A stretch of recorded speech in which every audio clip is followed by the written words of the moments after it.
Assalamualaikum warahmatullahi taala wabarakatuh. Untuk bahagian saya akan menerangkan tentang description and analysis of the issue. Isu Jawi.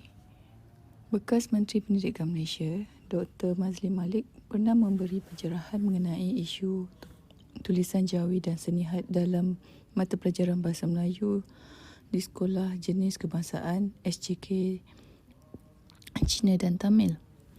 Apakah yang berlaku? KSSR iaitu Kurikulum Standard Sekolah Rendah bagi subjek Bahasa Melayu tahun 4 telah diperkenalkan Senihat sebagai pengisian tambahan. Apa tujuan pengisian ini dilaksanakan ialah melalui pembelajaran di dalam buku teks Bahasa Melayu terdapat 6 muka surat aktiviti seni bahasa yang berkaitan dengan tulisan Jawi dan Senihat.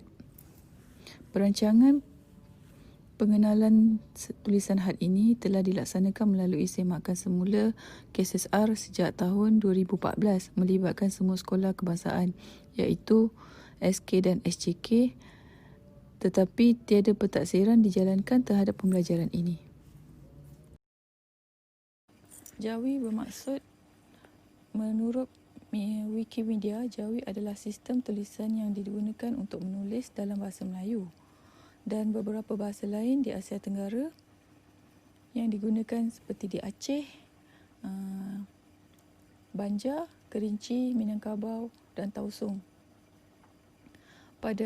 Sehingga abad ke-20, Jawi kekal sebagai tulisan standard bahasa Melayu. Kenapa isu Jawi menjadi kontroversi?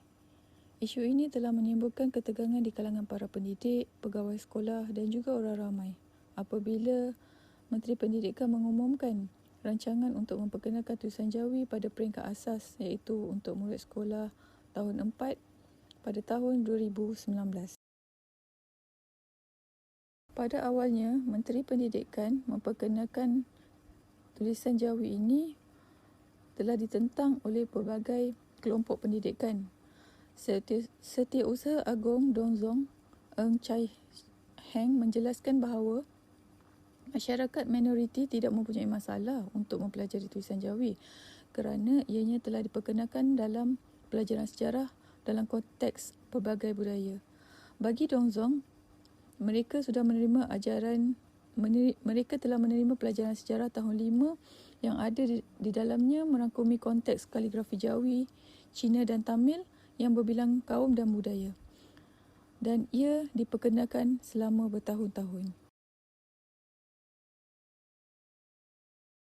Pembelajaran Jawi tidak boleh menjadi isu yang boleh memecah belahkan kaum. Apa dia hulu balu? Iaitu keriuhan atau gempar gempur di kalangan masyarakat tentang belajar kaligrafi Jawi. Jawi hanya berfungsi sebagai tulisan untuk menulis bahasa Melayu. Ini adalah kenyataan.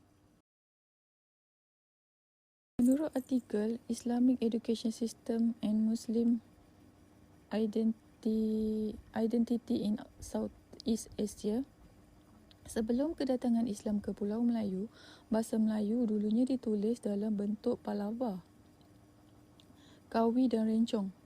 Namun tidak ada sistem tulisan yang mendapat kedudukan hukum yang serupa dengan yang diterima oleh Jawi. Di bawah Seksyen 9 Akta 32, Rumi diakui sebagai naskah di mana bahasa kebangsaan ini ditulis secara rasmi. Namun jelas ia tidak melarang penggunaan Jawi. Walaupun Seksyen 9 menetapkan demikian, Seksyen 10 Akta 32 menyatakan bahawa bentuk angka dalam bahasa kebangsaan adalah bentuk angka Arab. Manakala menurut artikel Development of Jawi Spelling Skill Application Jawiku, pada masa lalu tulisan Jawi merupakan medium perantaraan utama di tanah Melayu. Namun sejak munculnya tulisan Rom, penggunaan tulisan Jawi telah dipinggirkan menyebabkan kurang kesedaran di kalangan beberapa generasi muda mengenai keunikan tulisan Jawi. Oleh itu, aplikasi mudah alih Jawiku telah diperkembangkan untuk menarik minat pelajar dalam meneroka tulisan Jawi, terutama ejaan Jawi, ejaan kata-kata Jawi. Aplikasi mudah alih Ojawiku ini menggunakan pendekatan konstruktisme dan model eddy semasa proses pembangunan. Kajian ini menggunakan reka bentuk kajian pra-ujian dan ujian pasca satu kumpulan yang dilakukan di kalangan 20 orang pelajar di kalangan sekolah rendah. Hasilnya menunjukkan bahawa nilai minima ujian pasca lebih tinggi daripada ujian pra iaitu 89. Sementara peratus pelajar yang menyukai aplikasi Ojawiku adalah tinggi. Kesimpulannya, aplikasi permainan mudah alih Ojawiku mampu menarik minat pelajar dalam belajar Jawi secara tidak langsung menaikkan martabat tulisan Jawi pada masa akan datang selain menyokong pendidikan abad ke-21. Dengan itu, aspek dalam adi model telah digunakan dalam aplikasi mudah alih Ojawiku. Tulisan Jawi sebagai warisan peradaban bangsa perlu diteruskan walaupun menempuh pelbagai cabaran semasa.